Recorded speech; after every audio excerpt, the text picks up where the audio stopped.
दोस्तों नमस्कार, मैं हूं संजीत कुमार और आपने देखना शुरू कर दिया है बिहार टीचर पॉइंट। दोस्तों कहा जाता है कि जो घर हंसता है वही घर बसता है, यानी कि जो मगही में वो कहावत है कि हंसले घर बसा है। तो दोस्तों बात कर रहे हैं हम नियोजित शिक्षकों का। जी हाँ, नियोजित शिक्षकों पर सब लोग बड़ा हंस रहे थे पहले कि ये नहीं करेंगे, वो हट जाएगा, परीक्षा नहीं दीजिएगा, नौकरी समाप्त हो जाएगी, सरकार का डॉक्यूमेंट जांच करेगी, ये करेगी। लेकिन इसका इसका असर नियोजित शिक्षकों के सेहत पर नहीं पड़ा। लगभग 1.25 लाख से ऊपर अभी भी नियोजित शिक्षक जो मूल रूप से हैं वो सभी विद्यालय में डटे हुए हैं। दोस्तों विद्यालय में डटे हुए हैं तो ये आपके लिए बहुत बेहतर खबर है। जी हाँ, आपको मैं कहूँगा तो आप आश्चर्य करिएगा। ये खबर है सिर्फ आपके लिए, यानी कि नियोजित शिक्षकों के लिए। आप कहिएगा कैसे भाई, सिर्फ मेरे लिए क्यों खबर है? तो जी हाँ, ये जो खबर इसलिए आपके लिए है क्योंकि आप जो हैं, यानी कि जो नियोजित शिक्षक हैं, सिर्फ उन्हीं का सब कुछ क्लियर है अभी। जी हाँ, नियोजित शिक्षकों का ही अभी सब कुछ क्लियर है। इसके सिवा मैं ये नहीं कह रहा कि बाकी शिक्षकों का क्लियर नहीं है, या बाकी शिक्षकों को नहीं मिलेगा, या बाकी शिक्षक क्या करेंगे, ये मैं नहीं कह रहा हूँ। बाकी शिक्षकों का भी होगा, लेकिन सबसे पहले वरीयता सूची में अगर सबसे पहले है, क्रम संख्या सबसे ऊपर में है, तो वो है नियोजित शिक्षक का। अब कहिएगा कैसे है? तो देखिए, आज देखिए 10 तारीख है और कल 11 तारीख है। 11 तारीख का मतलब 11 नवंबर। जी हाँ, 11 नवंबर कहने का मतलब कि बिहार की नई तकदीर और तस्वीर लिखने का दिन। समझ गए? तो ये आज का जो शाम है बड़ा ही महत्वपूर्ण है। कल क्या होगा? फर्स्ट चरण का वोटिंग हो गया, सेकंड चरण का वोटिंग का आज ये लास्ट रात है ना। अब आप सोच रहे होंगे कि मैं चुनावी बात क्यों करने लगा, तो मैं चुनावी बात बिल्कुल नहीं कह रहा हूं। मैं इसलिए कह रहा हूं कि कल के बाद बिहार का फैसला होगा कि सत्ता में कौन रहेंगे या कौन नहीं होंगे। काउंटिंग से फैसला नहीं होता है, काउंटिंग तो सिर्फ रिजल्ट होता है ना। फैसला तो कल हो जाएगा, बक्सा में बंद, ईवीएम में बंद हो जाएगा। बिहार का भविष्य होगा, नेताओं का नहीं, बिहार का भविष्य कल बंद हो जाएगा। उसके बाद तय हो जाएगा कि बिहार में क्या होगा, या किसकी सरकार बनेगी।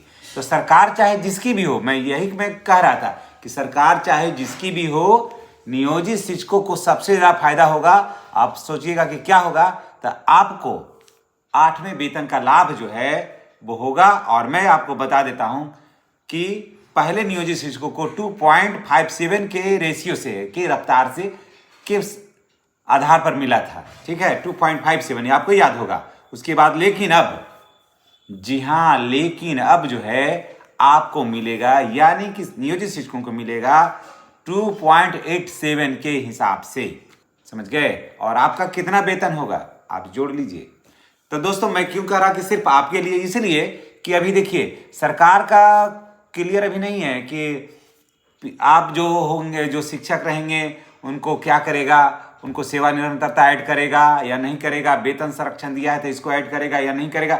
अभी 9 सदस्यीय जो कमेटी बनी है, पहले तो ये फैसला देगी। अभी 9 सदस्यीय कमेटी अभी बनी, वो कुछ फैसला नहीं दी है, वो सरकार के पाले में गेंद दे दी है, और चुनाव आ गया था इसलिए सारा कुछ अभी वहीं पर ठहर गया है। लेकिन नियोजित शिक्षकों के संबंध में, जी हाँ, नियोजित शिक्षकों के संबंध में ऐसी अभी कोई बात नहीं है। सबसे ज्यादा स्पष्ट रूपरेखा अगर कोई एकदम साफ साफ नजर आ रहा है तो वो है नियोजित शिक्षकों का मुद्दा। यानी कि नियोजित शिक्षकों को देखिए प्रमोशन का लाभ मिला, तो एक बार बहुत सारे शिक्षकों ने कमेंट किया कि आप जो है वो सब जवाब दिखला रहे हैं। दोस्तों मैं सब जवाब नहीं दिखला रहा हूं, आपके कानों पर यकीन नहीं हो रहा है। जी हाँ, कि आखिर कैसे हो जा रहा है। आप ये नहीं देखे कि धैर्य कितनी बड़ी चीज है, साहस कितनी बड़ी चीज है, हिम्मत कितनी बड़ी चीज है, ये आप नहीं देखा। धैर्य, साहस और हिम्मत से बढ़कर कुछ है दुनिया में? कुछ भी नहीं है, कुछ भी नहीं। आप एक परीक्षा नहीं 10 परीक्षा पास कर लीजिए, लेकिन आपके पास अगर धैर्य नहीं है, साहस नहीं है, हिम्मत नहीं है ना, तो आपके पास आप AK-47 भी खड़ा लेकर के रहिएगा ना, तो एक साधारण राइफल से आपका वध हो जाएगा, और एक साधारण राइफल से आपका हत्या हो जाएगा। आपका हाथ उसको उठाते थरथराएगा, लेकिन जिसके पास बाहुबल में ताकत होगा ना, आपको धड़धड़ा देगा। उसके लिए उसके राइफल में 2 ही गोली काफ़ी है, या 1 गोली ही काफ़ी है, एकदम टारगेट पर मारेगा। ठीक है ना? तो खैर छोड़िए। तो अब मैं क्यों कर रहा हूँ, इसलिए कि वहाँ पर बहुत अभी अड़चने हैं, लेकिन नियोजित शिक्षकों को कोई अड़चने नहीं है। और नियोजित शिक्षकों को मिलेगा कम से कम, जानते हैं कितना? 97,966 रुपया मिलेगा। और 1,800 रुपया उनको अगर कटेगा EPF, तो 96,166 रुपया उनके खाता में जाएगा। अब कहिएगा कैसे जाएगा, तो मैं आपको बता दे रहा हूँ, थोड़ा देख लीजिएगा। और नहीं तो अब फिर कहिएगा जब बोर्ड पर हम बता देंगे, तो नेक्स्ट वीडियो में हम बोर्ड पर ही बता देते हैं। देखिए अभी 2003-05 वाले का कितना है, जो नियोजित शिक्षक हैं या पूर्व से प्रशिक्षित शिक्षक हैं, उनका कितना है? 31,340 रुपया है ना? हाँ हाँ कहिए, है ना जी? तो 31,340 रुपया है ना 2003 से 5 के लेकर के, और पूर्व से प्रशिक्षित शिक्षकों का 31,340। फिर 1/1/2026 को इनका कितना हो जाएगा फिटमेंट मैट्रिक्स के हिसाब से? 32,990 रुपया हो जाएगा ना? यहाँ तक तो ठीक है। आप देखिए 32,990 रुपये हो जाएगा, तो पीछे मिला था कितना से? 2.57 के रेशियो से के हिसाब से मिला था। बढ़ा था नियोजित शिक्षकों का वेतन, बढ़ा था कि नहीं बढ़ा था?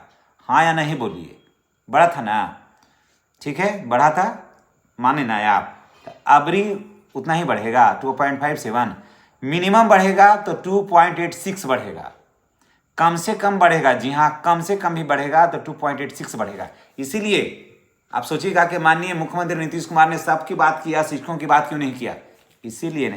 इसीलिए नहीं किया क्योंकि वो जान रहे थे कि 8वां वेतन तो जनवरी में आ ही रहा है, इन लोगों का तो हो ही जाएगा। भले पैसा जनवरी से नहीं मिलेगा, लेकिन जोड़ा जाएगा जनवरी से ही। और जुलाई से आपको, जुलाई में आप ये लिख लीजिए, जुलाई में अगर सत्ता में कोई खास ज़्यादा परिवर्तन नहीं होता है या जो भी हो, आप सोचिएगा कि राजनीतिक बातें मैं कर रहा हूँ, तो मैं राजनीतिक बात मैं नहीं कर रहा हूँ। सत्ता में चाहे जो इसकी भी होगी, तो जुलाई से आपका जो वेतन है वो ना, वेतन आप प्लस एरियर सब एक साथ जोड़ करके मिलेगा, समझ गए? यानी कि हर वेतन प्लस हर महीने का अलग अलग वेतन, इतना ही ना वेतन मिल रहा है हम लोगों को, कितना वेतन मिलेगा आपको एक्स्ट्रा, यानी कि एरियर मिलेगा लगभग 40,000 रुपये के हिसाब से, पर महीना के हिसाब से वहाँ पर एरियर मिलेगा आपको। 50,000 तो इधर ले ही रहे हैं, तो 46,166 रुपये के हिसाब से प्रति महीना मिलेगा। यानी कि मिलेगा कितना? 96,166 रुपये आपके खाते पर जाएगा पर मंथ के हिसाब से। जोड़ लिए ना? तब जोड़ लीजिए, समझ गए? हमको और बताने का है जो हम आपको बता देते हैं। अब लोग कहेंगे कि कैसे, बहुत सारे शिक्षक कमेंट करते हैं कि नहीं होगा, ये नहीं होगा, वो नहीं होगा।